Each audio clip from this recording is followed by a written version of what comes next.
ఇంతకుముందు మనం చేసిన వీడియోస్లో వర్డ్ప్రెస్ని ఎప్పటికప్పుడు బ్యాకప్ తీసుకుంటూ ఉండాలి అని చెప్పాను. నేను వర్డ్ప్రెస్ని బ్యాకప్ ఎందుకు తీసుకోవాలనే దాని గురించి కూడా చెప్పాను. కానీ ఆ బ్యాకప్ తీసుకున్న ఫైల్ని మళ్ళీ మనం ఇంకో వేరే డొమైన్లో లేకపోతే అదే డొమైన్లో మళ్ళీ ఎలా ఇంపోర్ట్ చేసుకోవాలి అనే దాని గురించి అప్పుడు చెప్పలేదు. సో ఈరోజు ఈ వీడియోలో మనం బ్యాకప్ తీసుకున్న ఫైల్ని మళ్ళీ ఎలా ఇంపోర్ట్ చేసుకోవచ్చు అనే దాని గురించి చూద్దాం. మనం మన వర్డ్ప్రెస్ని ఎక్స్పోర్ట్ చేయడానికి ఒక ప్లగ్ఇన్ యూజ్ చేసాం. అది ఆల్-ఇన్-వన్ WP మైగ్రేషన్. ఇంతకుముందు చేసిన వీడియోని చూడకపోతే ఎవరైనా చూడని వాళ్ళు ఉంటే కింద డిస్క్రిప్షన్లో లింక్ ఇస్తాను.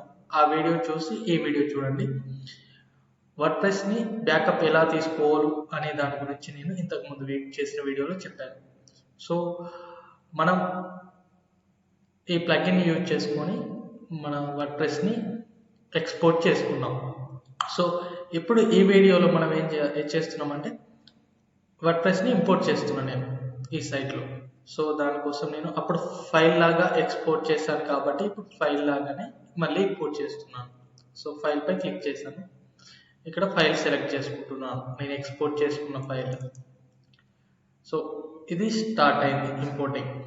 ఇది మీ ఇంటర్నెట్ కనెక్టివిటీని బేస్ అయ్యి లోడింగ్ అయ్యి ఇందులో ఇంపోర్ట్ అనేది అవుతుంది.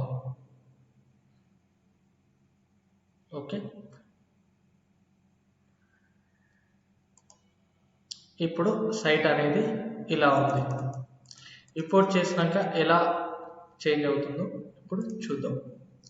సో ఇది ఇంపోర్ట్ అయ్యేసరికి కొంచెం టైం పడుతుంది.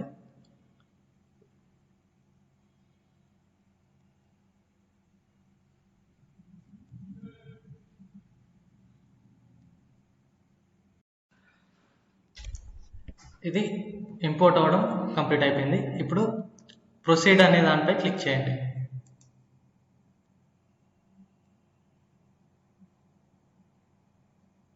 ఫైల్స్ అనేవి అన్నీ ఇంపోర్ట్ అవుతూ ఉంటాయి.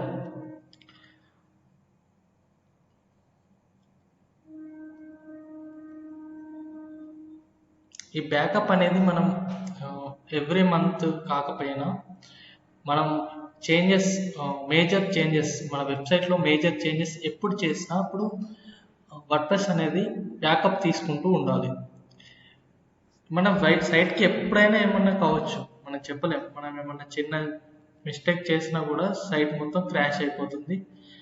దాన్ని మళ్ళీ రికవర్ చేయడం చాలా కష్టం. సో మనం బ్యాకప్ ఫైల్ ఉంటే మనం ఈజీగా ఇంపోర్ట్ చేసుకోవచ్చు. సో నా సజెషన్ ఏంటంటే మీరు ఎప్పుడైనా మీ సైట్లో మేజర్ చేంజెస్ చేసినప్పుడు బ్యాకప్ తీసుకోండి పక్కా. ఓకే, ఇక్కడ ఫినిష్ అనే దానిపై క్లిక్ చేయండి. ఇప్పుడు రిఫ్రెష్ చేయండి ఒకసారి.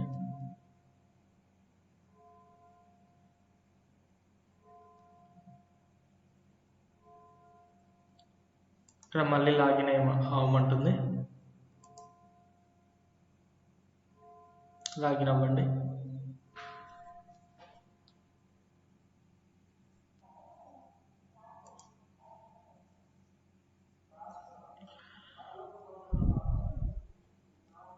ఇప్పుడు చూద్దాం మన వెబ్సైట్ ఎలా ఉందో.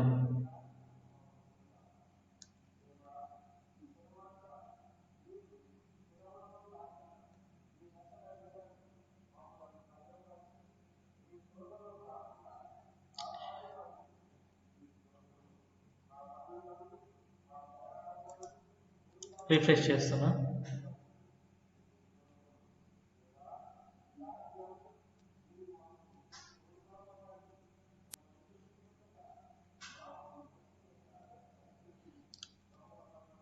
చూడండి,